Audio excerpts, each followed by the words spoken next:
In the world of Flesh and Blood, there are a significant number of heroes who were introduced to the game with only a young hero version. And almost immediately, fans of these heroes began speculating on if, and more importantly, when, we would see these heroes in adult form. And of course, with the recent announcements about Blitz and the rarity considerations of Silver Age, the question of adult version when has been renewed, right? Now, Valda's Seismic Impact from Mastery Pack Guardian marks the third hero who has been promoted from their younger form into an adult hero with the same ability. And what this means is that what was mere years ago, in many cases only a pipe dream, has actually become a very realistic possibility going forward. So which other heroes are likely to see a similar promotion? And in that same vein, which one should stay the heck out of Classic Constructed, even if only for their own good?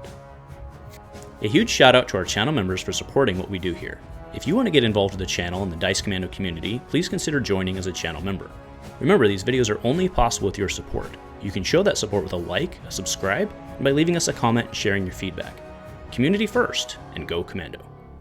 Hey there, my Flesh and Blood friends, and welcome back to the channel. Now, from a certain point of view, today's video is, yes, a bit of a silly one, and we're just having some fun talking about our young heroes and what may happen to them in the future.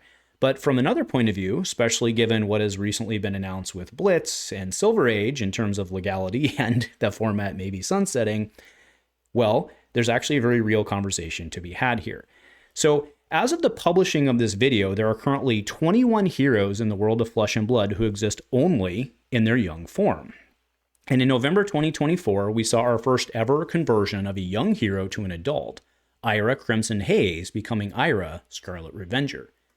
Then in the Hunted, Arachne ASC, a young-only hero from Outsiders, also got the adult promotion. And in summer of 2025, Velda Brightaxe, around since Everfest, got her adult promotion. But in all of these cases, it's been the same hero with a carbon-copied ability, save, of course, Velda's health, right? So today, let's look at the young-only heroes that could, and maybe even should, become adult heroes and thus legal within Classic Constructed. But to that end, of the actually official young heroes, only a handful of them are actually legitimate contenders for Classic Constructed play. Now, before we get started, I do want to do one quick note on Smash Palace.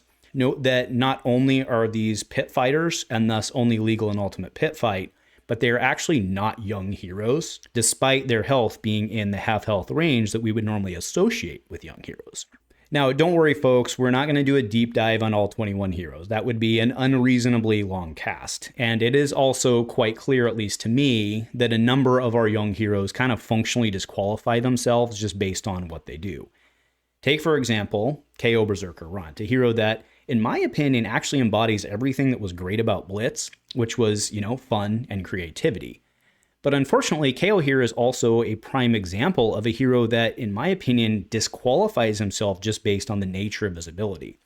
While I do personally believe that if you can't walk away laughing after your buddy hits a double 10 on a 10-foot tall and bulletproof, shuffle up or run it back again, I do think it's time to question why you're playing games that require physical interaction.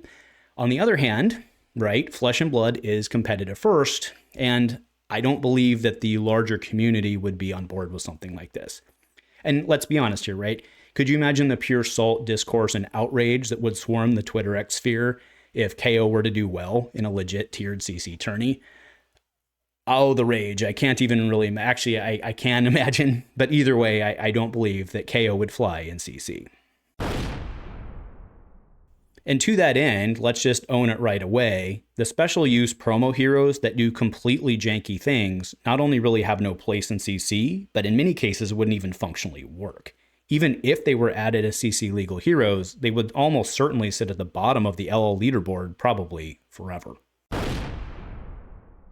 Now, while Genus isn't technically a special use promo and is Blitz legal, he functionally just really was meant to be a UPF hero, right? And similarly, Kavdane is super cool, and he definitely has a cult following in the budget formats, not to mention actually has LL points in Blitz. But let's own it, Kavdane here doesn't really fit in CC. Now, Benji here is actually a hero with a fair amount of potential to translate over to Classic Constructed, except for one significant problem, the combo pop-off potential of Spring Tidings. Within Classic Constructed, it's just flat out way too high of a ceiling. And remember, we were told that in early testing of Mistveil, Zen was actually Benji, but the dev team was too scared of what could happen with it, again, whispering tidings.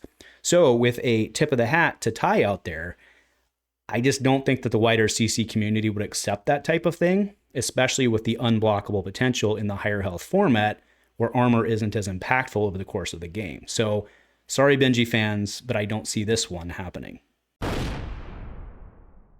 Now, a move to CC would indeed get him his boots back, but I just don't see the Emperor being a legitimate player in the larger Classic Constructed format.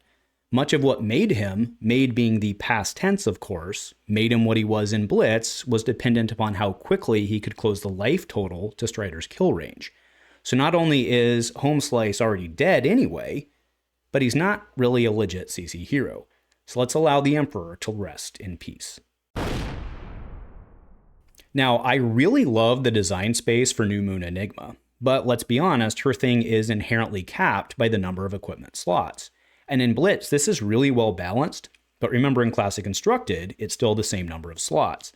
Now, to be fair, she could in theory have like the Florian Verdance thing where she has the same ability but with different values between young and old, say create 5 shields per slot or something like that.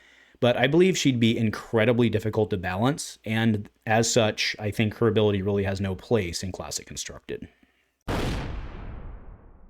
Now, the Professor would otherwise actually be a legitimate choice, except for the fact that, let's be honest, the real Teklevossen is completely non-existent right now. Like, completely so. So much so that folks have actually stopped complaining about how bad he is. And when your loyal followers have given up on you, yeah, well, it's a bad day, right? So bringing in the Prof here would really change nothing, I think, significant enough to be different. So I see little reason to do so. Now, I know that Brevant has LL points earned running the specific Guardian Fatigue package, but Brevant is functionally a blank Guardian outside of UPF. He has really no place in Classic Constructed. And Yoji is similar in that his ability is basically blank outside of UPF, but he does have that 22 health. However, given what we saw for Valda in the fact that she wasn't made a 42 health hero, I don't think that if Yoji was made an adult, it would necessarily translate the same to him having 44 health. So even if he is, though, just for the sake of our sanity and fatigue, Yoji probably just needs to stay where he is. And besides, Yoji, you had one job and you failed, so you definitely do not get promoted. Now, Melody here is kind of interesting, so much so that simply brushing her off as a UPF-only hero I don't think is fair.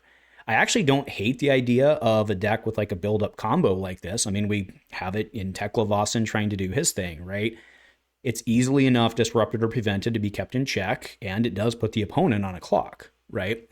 That said, a Melody transition to Classic Constructed would likely need her to create silver, probably, at a minimum, to account for the single-player aspect of the format, and that she can't, do things, right, and defend, and, right, you get it.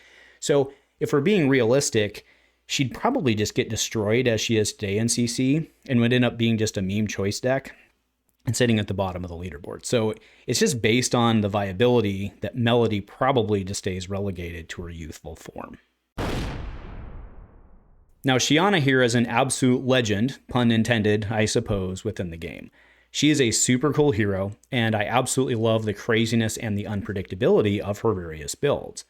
But let's own it, she'd be an absolute train wreck to try and manage in Classic Constructed. It'd be a complete headache for the devs in terms of design, test, and balance, and it would also certainly drive the pro players nuts in terms of what they'd have to do in terms of testing. So while the concept of what Chane here could bring to Classic Constructed is pretty hilarious to consider, let's just agree that she's best left to theoreticals. Now that brings us to Data Doll, and I gotta be honest with you here, I'm not entirely which way to skew on her. On the one hand, the 3 intellect and the huge concentration of no-block items that she has to run is an incredible disadvantage and is an awful lot to overcome. On the other hand, anyone who's seen her pop off in Blitz is well aware of not only how crazy she can get, but how quickly she can get crazy.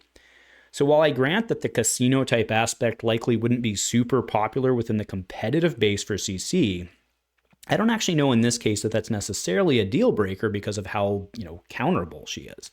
So, Yeah, for Data Doll, I'm not sure if she'd just be completely awful or if she'd be really good with more health to fall back on what she needs to do to set up. I think it's probably the former, that she wouldn't be good. But either way, I don't know that this would be something the dev team really would want to deal with, kind of, in the Chane example, right? So I'm going to ultimately skew no on Data Doll, but I do think you should let me know what you think in the comments. Now, for years, despite her being probably my favorite hero of all time, I've maintained that Kassai Cintauri Sellsword would be too strong in Classic Constructed. Nowadays, I'm actually not so sure anymore, especially given where Aria ended up landing. And in a June video, I talked at length about how I believe OG Kassai actually represents peak design for what the warrior class should be within Flesh and Blood. Now, with Kassai 2.0 still legal and zero prospects of LLing anytime soon, it's fair to say that OG Kassai would be on the back burner likely for a good amount of time. Hence, she's my bottom pick because it could be a while. But I do think that what she brings to the table and offers in terms of peak, back and forth, every decision matters Flesh and Blood, I actually think we'd be lucky to have her. Now, the newcomer to the young hero scene is our pirate stowaway, the first thief, and that is Scurv here. Now, while I think the intent was always for him to just simply be a surprise for limited weekend, things can always change over time. Functionally, there's really nothing stopping him from functioning just fine as an adult. He'd probably end up being overly linear, looking at pummel boats and asking folks for their money or their life, but hey, why not, right? So Scurv comes in at number 5 because I honestly don't see a reason why not. Maybe one day, when they revisit High Seas, perhaps.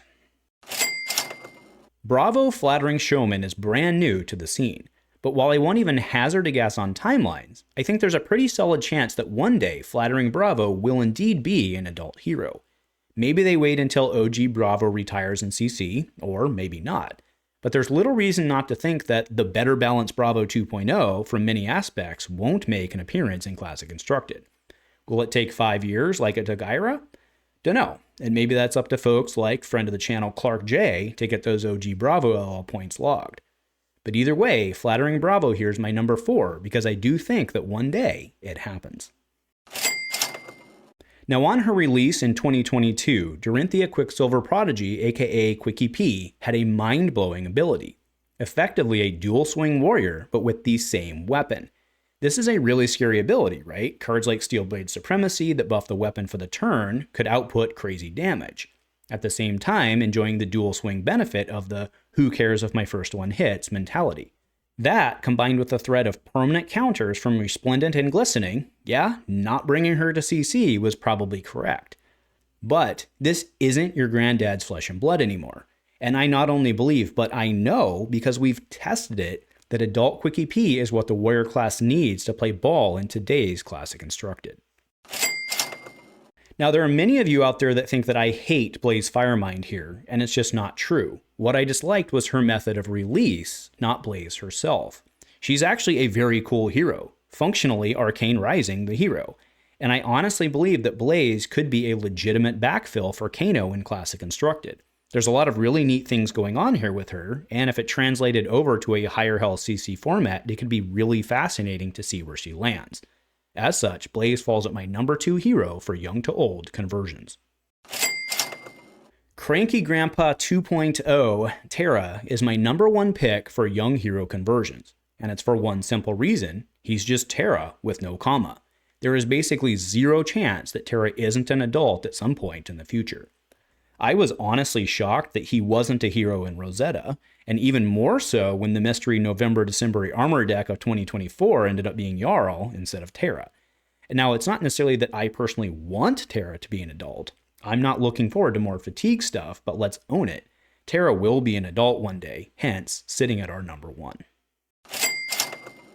So some of our kids, well, they're all grown up, but the others are sitting and waiting for the opportunity. So let me know in the comments, what do you think? Do you agree with my takes? What heroes would you like to see in Classic Constructed? And let me know why. Thanks for joining, my friends, and go Commando.